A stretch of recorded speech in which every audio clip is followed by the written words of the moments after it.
Welcome, everyone. Thank you very much. We have what appears to be a wonderful attendance for this very important matter that we're going to hear today. I have a few remarks, and then we'll get on with the panels. We also hear from the other board members.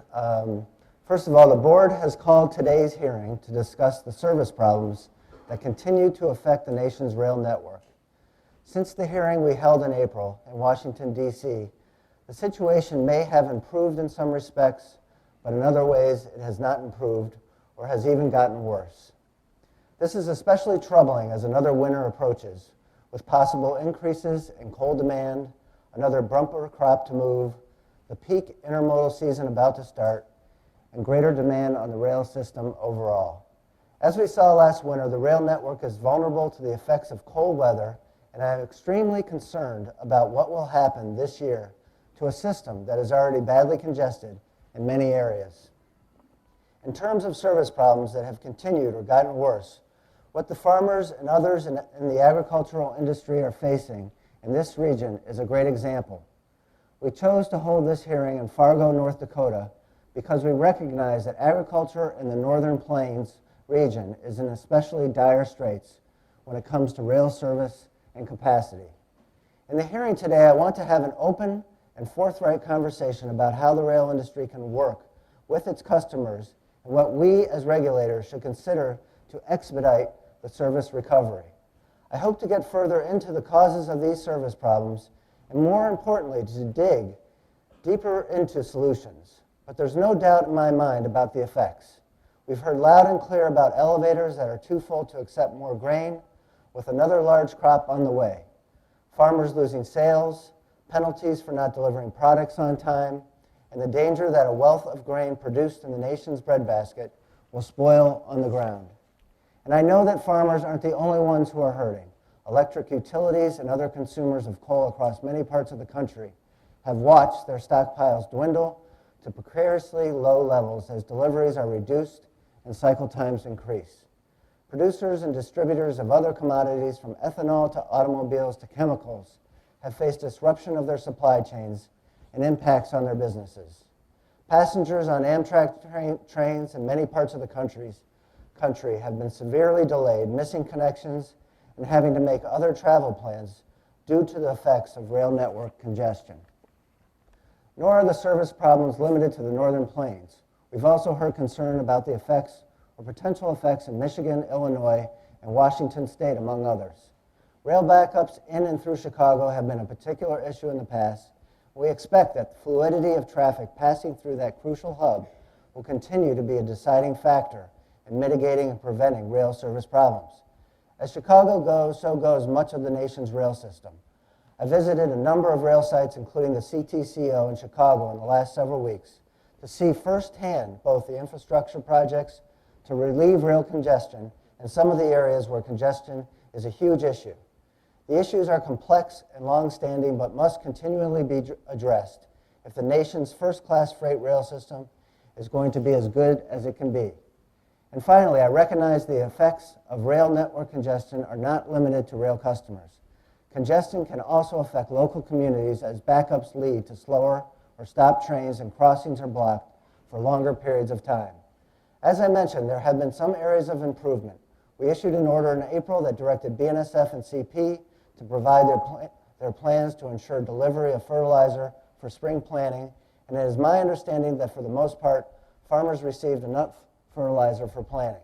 I know that BNSF has been working hard to build up its infrastructure in this region and add crews and locomotives, and important infrastructure improvements are taking place in other parts of the country, like the Tower 55 project in Fort Worth, which I understand is almost done. But infrastructure can take a long time to finish, and efforts to improve capacity in later years are small comfort to shippers suffering from a rail network that is severely strained right now.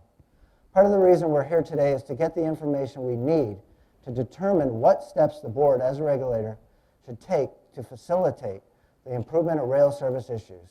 The board has broad authority to deal with emergency situations. The agency has used that authority to deal with severe congestion. Of course, the board has been and must be careful about not requiring actions that have negative, unintended consequences. And I also recognize that the careful timing of transportation decisions of shippers has to be taken into account in whatever the board might consider. We have directed Canadian Pacific and BNSF to appear today. We will also hear from shippers, Amtrak, and others who depend on the rail system, which will help us to further pinpoint the problems that are occurring and to figure out what they need right now and how their business planning is being impacted. And we will hear from a number of representatives of federal and state governments whose perspective we always value greatly. I would like to note that Senator Thune had hoped to attend today, but he was unable due to scheduling conflicts. He has provided a written statement, which I have right here, which will be made part of the official record of today's proceeding. Also, we have the North Dakota governor and several members of Congress, including Senator Hoeven and Congressman Kramer, and we will accommodate them and also other members of Congress as they arrive. We may have to ask the sitting panel to step down to allow those individuals to speak, and we ask for your understanding and cooperation. We are very thankful to the governor and these members of Congress for being here today at this important hearing. Before we begin, let me take just a few minutes to review a few procedural points about today's hearing. We want to hear today from every party that has filed a notice of intent. To allow that to happen, we will have to ask parties to stick as closely as possible to the time that has been allotted. We recognize that that is not always going to allow you to say everything. We want to make sure that there is an opportunity for everyone to speak. The clerk will hold up signs indicating the number of minutes you have left. Is the clerk over here? If you are scheduled to speak, please make sure that you check in with the clerk at the front of the room. To CP and BNSF, please ensure that you have representatives in the room for the entire hearing, even for the period between your morning and afternoon panels. I've also asked to remind speakers to please speak clearly into the microphone. In addition, the public should be aware that a video archive of the entire hearing will be placed on the STB website within a few days of the close of the hearing. In the unlikely event that we have a fire alarm or other event requiring evacuation, please proceed in an orderly fashion out of the double doors at the back of the hearing room and out of the building to the nearest marked exit. Also, a note regarding slide presentations. Please make sure an electronic copy of your presentation is saved on the board's laptop. If you are unable to provide an electronic copy, please make sure to send 2 hard copies or an electronic copy to the board's Office of Proceedings within the next 2 days. Contact information is available from the clerk. Finally, if you have not done so already, please turn your cell phones off. And I would be remiss also if I did not mention I was looking in the paper, sports page, which I usually read on Sundays, and I would like to congratulate North Dakota State. I know that's a cheap trick, but they did beat Iowa State, which I understand is the 5th time in a row that they've beat an FBS school, and apparently have won 25 in a row with 2 championships in a row. 3 championships in a row? I had to at least get corrected to act like it wasn't too much of a cheap trick. So congratulations on that. It's very impressive, and I'll look forward to you guys being in the FBS soon. It looks like that'll happen. I will now turn it over to the Vice Chairman.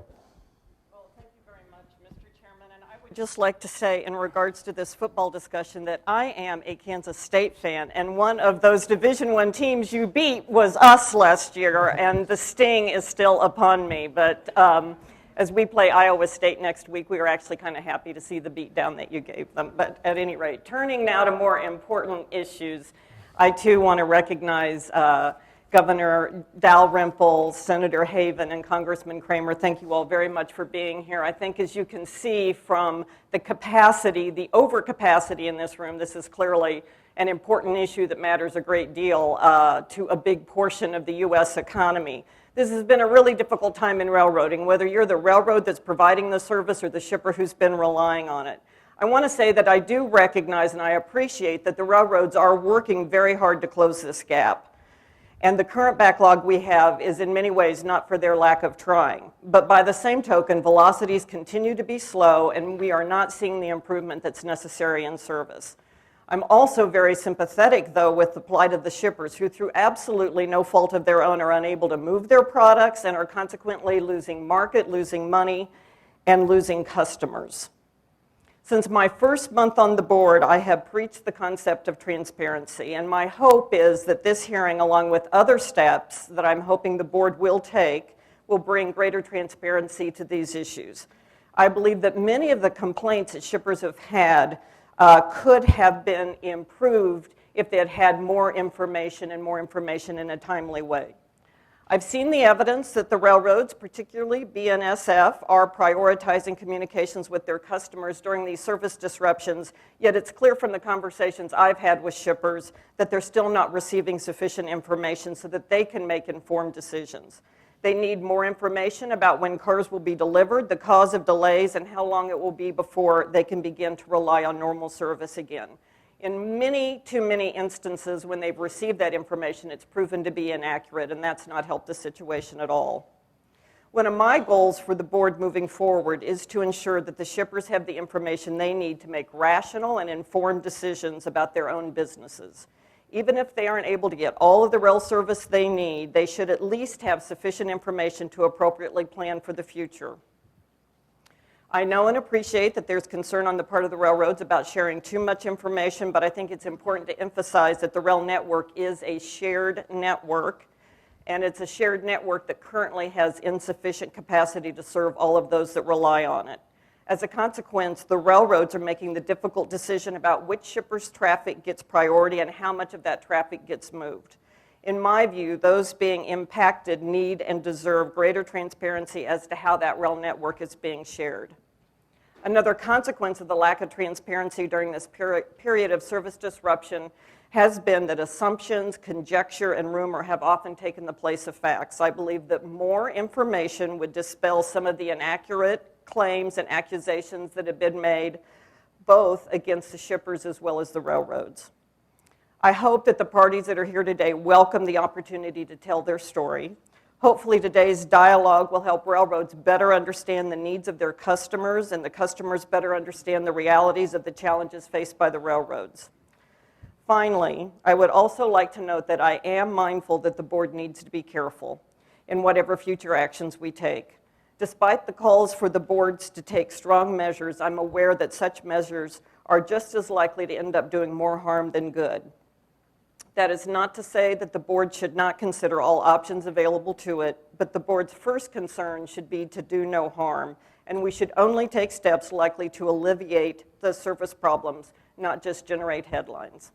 I look forward very much to today's discussion and appreciate all of you who have taken a day out of your daily lives to come and spend it with us and to help us understand better the issues that we're trying to deal with. Thank you. Well, I will be very brief. I think we're all interested in hearing what you all have to say. But please know how much we value your input, your views. The hearing that we had in April, we learned of the fertilizer order, really for the fertilizer situation for the first time, and the really serious, almost dire concerns that farmers had in this part of the country. And we responded quickly, and the railroads in turn delivered fertilizer for the spring crop. Now we need to make sure that they can move the crop that has been produced. But again, thank you all for attending, and you'll hear much more from me throughout the day. Thank you. Okay, thank you very much. Now we'll begin with our first group, and we will hear first from Senator Hoeven, then the governor, and Congressman Kramer. Senator? Thank you, Chairman Elliott, and welcome to North Dakota, also to the Vice Chairman Miller. Thank you for being here, and to Commissioner Begeman. And I understand, Commissioner, you're from South Dakota, so Right. We thought you looked particularly sharp and alert, and being from the Dakotas, we want to particularly extend a warm Dakota, yes. welcome. I'm going to make some preliminary remarks and then turn to the governor. It's our tradition to let the governor make his presentation. So if that would be all right, Mr. Chairman, with you, we would proceed in that order. That would be wonderful. Okay. The main point that I want to make right up front is you and I met in Washington just a little over a month ago. You were kind enough to come up to my office, and we went through the situation we have in North Dakota with these backlogs for grain shipment. And, I was clear with you, and I think you were clear with me that we've got to address this. And we've been working very hard with both BNSF and CP Railroad to do that. And both railroads, we've been pressing for both railroads to take short-term steps, immediate steps, emergency kind of steps, if you will, and also have a long-term plan. What I mean by that is in the short term, they need to add variable inputs that will enable them to catch up on the backlog and also be able to handle the harvest.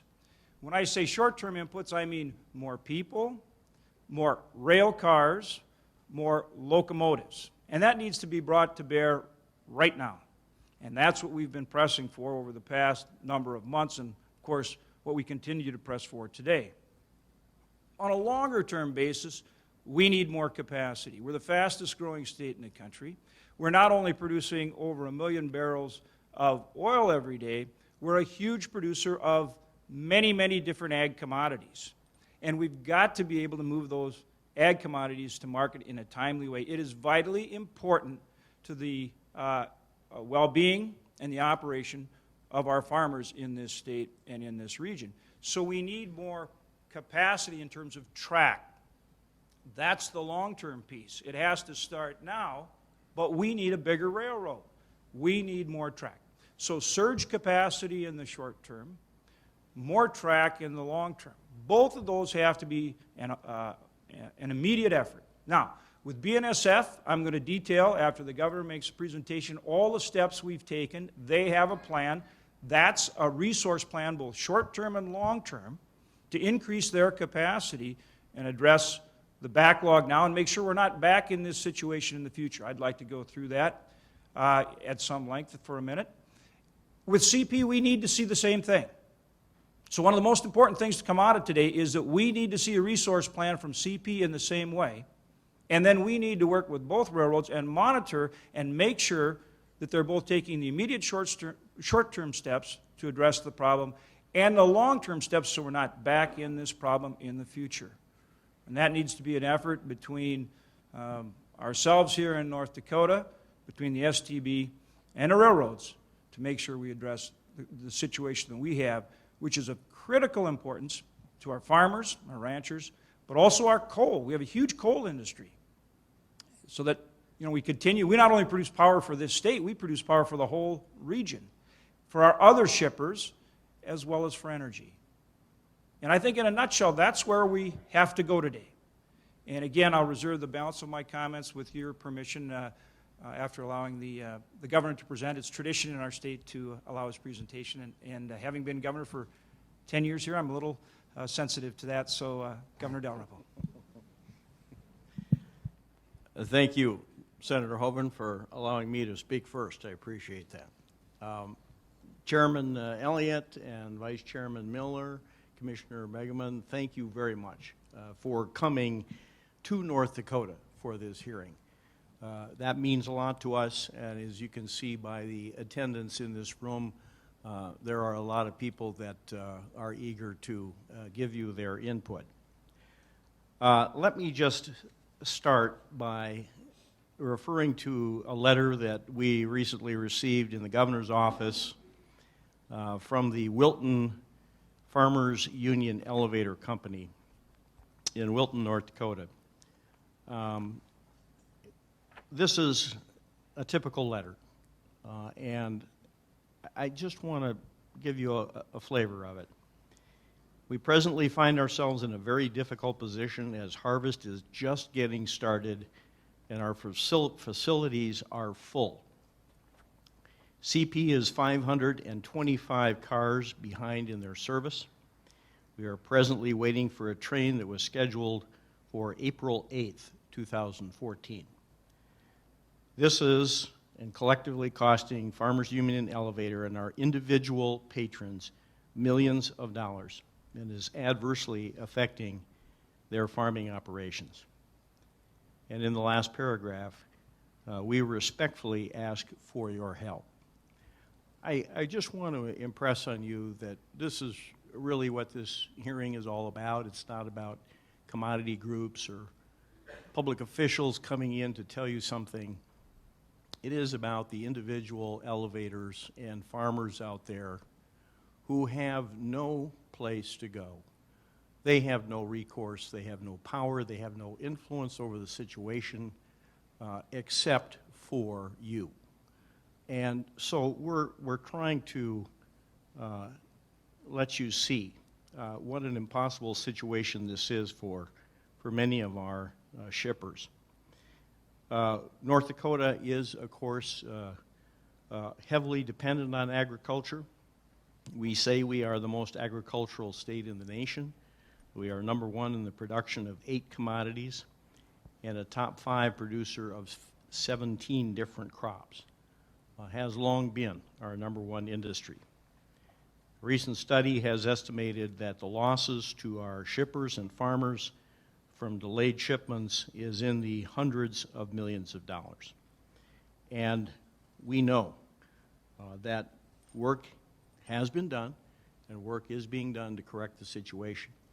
But that does not eliminate the fact that the damages have been real and they are continuing. To be accurate, in its latest status report, BNSF has reported a total of 1,016 past due rail cars in North Dakota, averaging about 10 days late. And to give credit where credit is due, that is a dramatic improvement over the situation in April, and a lot of equipment and effort has been brought to bear by the BN. However, there's great apprehension about how things will go this fall, because it appears that the last 4 months have been an extraordinary effort. The Canadian Pacific reports a total of 7,535 open requests in North Dakota, averaging about 13 weeks. The North Dakota-owned State Mill and Elevator has reported that it has been forced to shut down its flour mill production 25 times this year due to delays in rail shipments. There are a number of other processors in the state that report the same kinds of effects. The CP has announced its plans to implement a dedicated train program. That may be an improvement, but there is a great deal of apprehension that simply canceling all back orders is not a solution, that the transition to any new kind of program needs to recognize the existing order backlog and recognize that those orders are in for a reason. With harvest now underway, we need to have the railroads step up with extraordinary effort to be sure that the situation improves. We also know that the number of ways that we can influence this situation are somewhat limited. And so I'll try to be specific about the request. First of all, one thing that I think the STB can do is provide an oversight role from the standpoint of equity. The railroads have several different kinds of service involved here, agricultural being just one sector that they serve, but the balance between sectors is very important. And they profess to be providing balanced service across all sectors. It would be a good idea, I think, to verify that that is true. Second of all, within this agricultural sector, they have 3 different types of service. One is tariff cars, a second is shuttle trains, and a third is intermodal transportation of specialty grains and oilseeds. Again, this board could play a role in providing equity between those groups. At times, we have received complaints that there's little attention being paid to the tariff cars. At other times, we hear just the opposite. And especially, we hear that the intermodal service, which we have worked so hard to build up in North Dakota, originating out of our port in Minot is in great danger for lack of service. These customers have been developed over a period of many years, and for those exporters to suddenly be unable to provide product through the intermodal system is permanently damaging to those exporters. It causes them to lose customers for the long haul. So balance and equity among the various levels of service is something that I believe you can do and can be improved.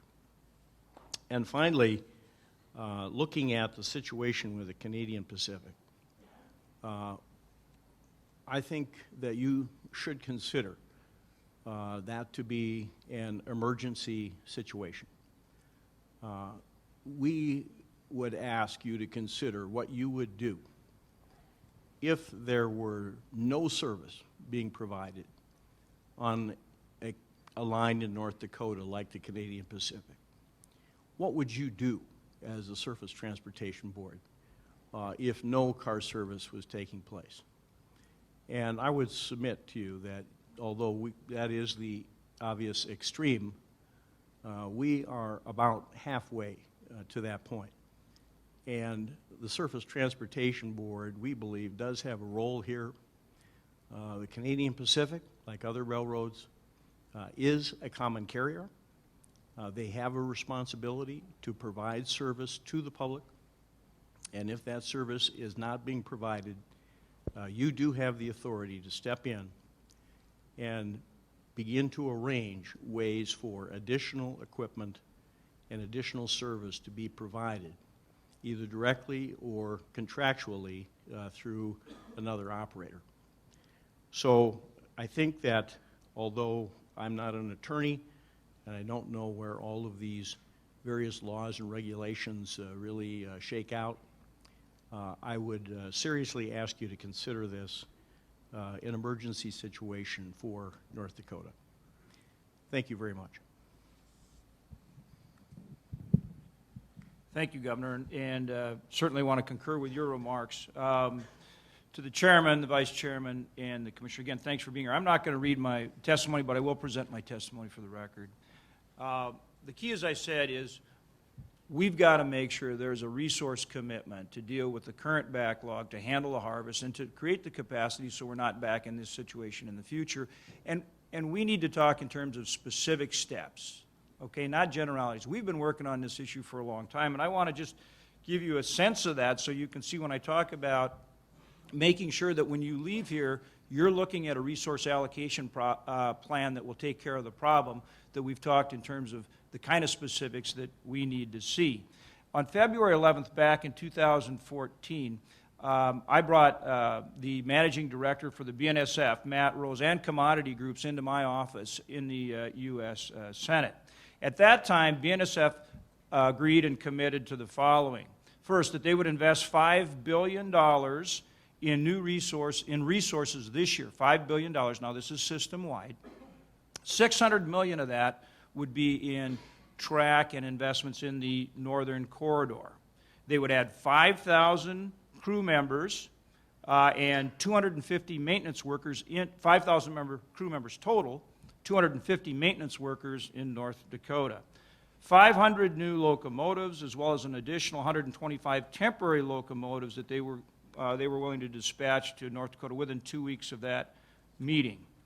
5,000 new rail cars.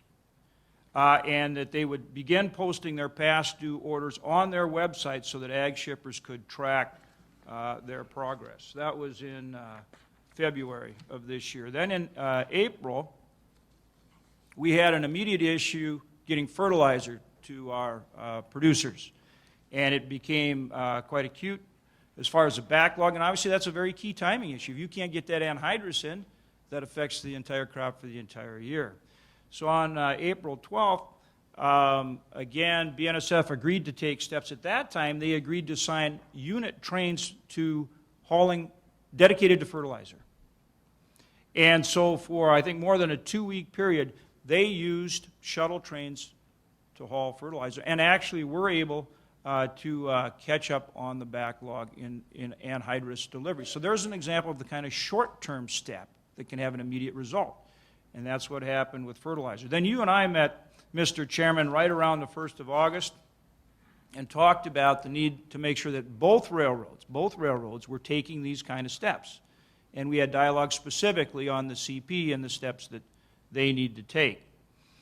On August 7th, Managing Director Rose was out here and agreed to spot 450 rail cars a day for the non-shuttle train shippers, which is where they were seeing a real backlog and where these timing issues are incredibly important. You're going to hear from the soybean guys today. If they can't deliver crop within a certain window, then that could affect their sales for the entire year because they've got to deliver them at a certain time.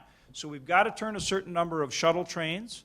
I think you'll hear from BNSF. They're talking about turning 2.5 shuttle trains on a regular basis, which should help them stay current with the backlog. But we've got to, for the smaller shippers, we've got to get them cars to make sure that they meet some of their windows. Otherwise, it doesn't work for them. They can't ship this year. Then on August 11th, we had I had the CEO of CP Rail here in Minot on August 11th, Hunter Harrison. They talked, as a result of that meeting, they're now changing their ordering system. As the governor said, that may help, but it's got to be fair and it's got to be transparent. And I think there's a role for you there in evaluating and monitoring how that system gets changed, meaning talking to shippers as well as the railroad and making sure that if they're going to change their ordering system now, both in terms of shuttles and in single cars, that it's fair and that it's transparent, number one. And every bit, and even maybe more importantly, is they're not going to CP will not solve their background without a resource plan. Mr. Harrison talked in terms of a $150 million investment. But it isn't specific, and we don't have the detail. And that's why I've taken some time to talk about BNS's plan. They'll present it again today. It's something we have to continue to work on and make sure it gets the job done in the short term, like I've talked about, with people, with locomotives, with cars, but also with more track. They're investing $400 million this year in track in North Dakota. We'll have to see if that works because our volumes are growing, whether it's grain, whether it's coal, whether it's oil, they're growing. So we've got to have that resource plan, and it's got to be detailed. We have one from BNSF. We're going to continue to work with them, but we've got to see the same kind of plan from CP. So I hope that when you go out of here today, that there's some very serious discussion, some very specific discussion, and some very direct discussion on what is that plan? What is the plan? Let's see the detail. Let's set the timelines, and let's make sure that it will solve the backlog. I believe right now BNSF is down to about a 1,000-car backlog, about a 10 days late.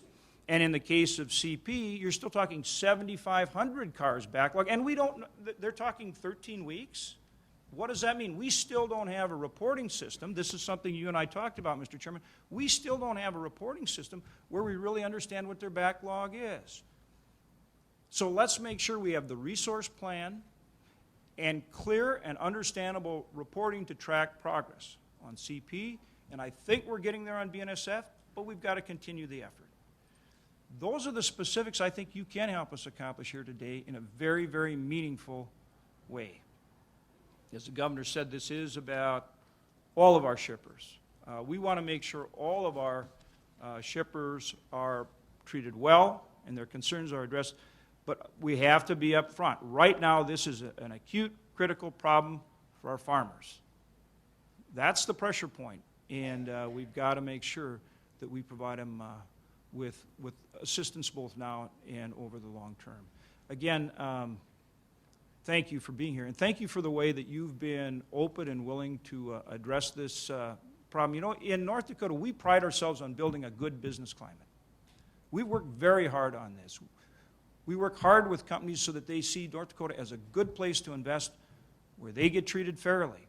So they want to invest here, and they want to employ people, and they want to build their business. That's how we approach it.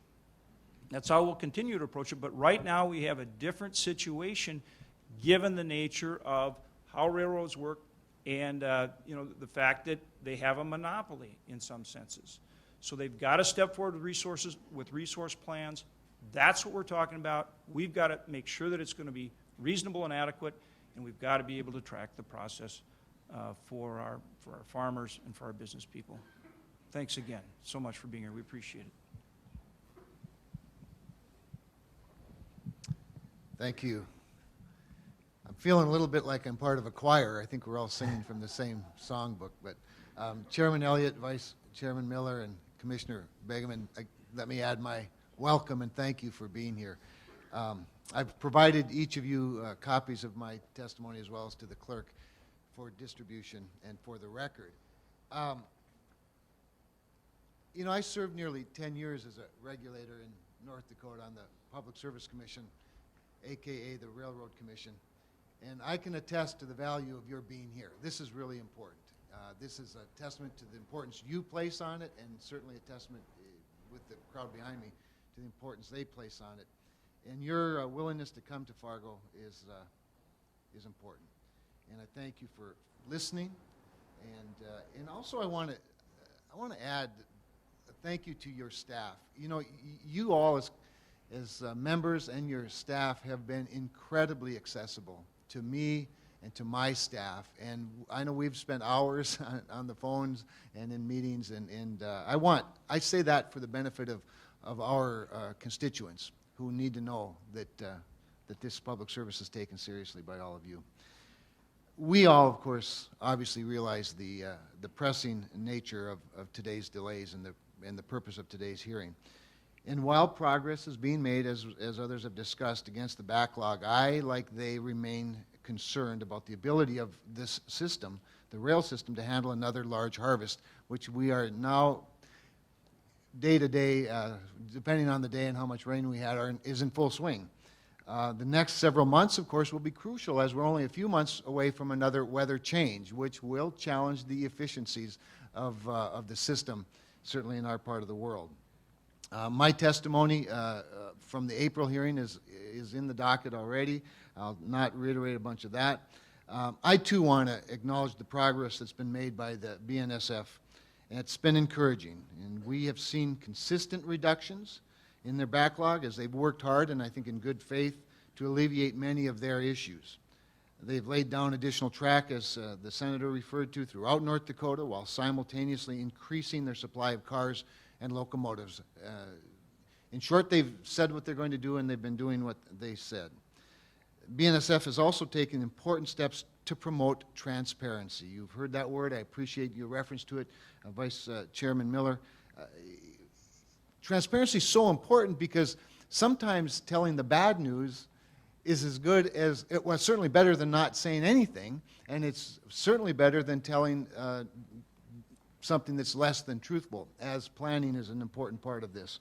So obviously more work needs to be done, and many questions are still in order. However, I too want to give credit where credit is due, and I want to recognize BNSF for their efforts and their transparency. In contrast, the CP has not demonstrated similar progress.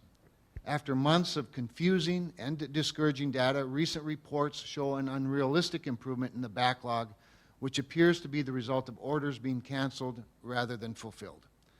We need to see more transparency in how they arrive at their data. Today, I hope this board will hear of proactive efforts by CP in solving this crisis. Loading more cars with grain in North Dakota, however, will only solve part of the problem. We continue to see severe rail congestion in Minneapolis, St. Paul, and Chicago. I appreciate that reference, Mr. Chairman, in your comments, that these two hubs are vital to our transportation network. I hope the companies here today, along with the STB, will work aggressively to improve the situation. Every stakeholder involved has a shared interest in reducing the problems associated with these important gateways.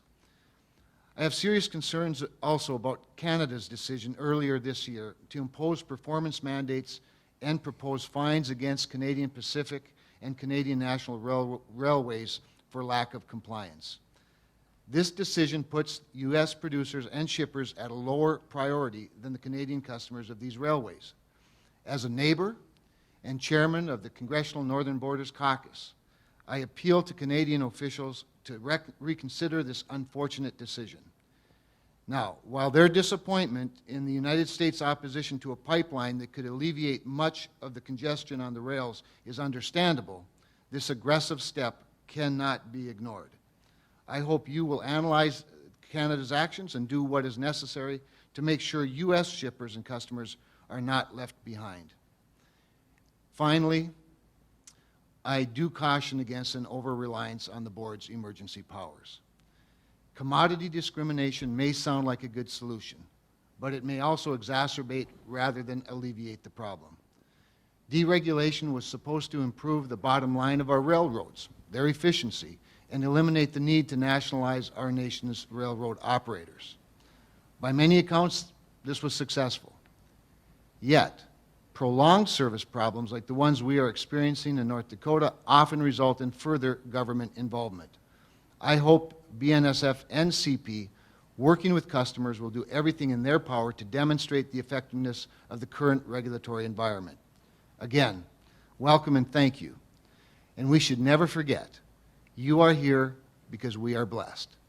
North Dakota produces more of what our world needs than our transportation infrastructure is able to move as efficiently as it should, but I'm confident it will, hopefully soon.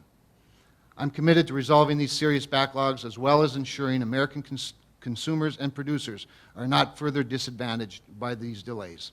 I look forward to hearing from the two railroads, this board, and all stakeholders to further our collective goal for a solution to these pressing issues. Thank you.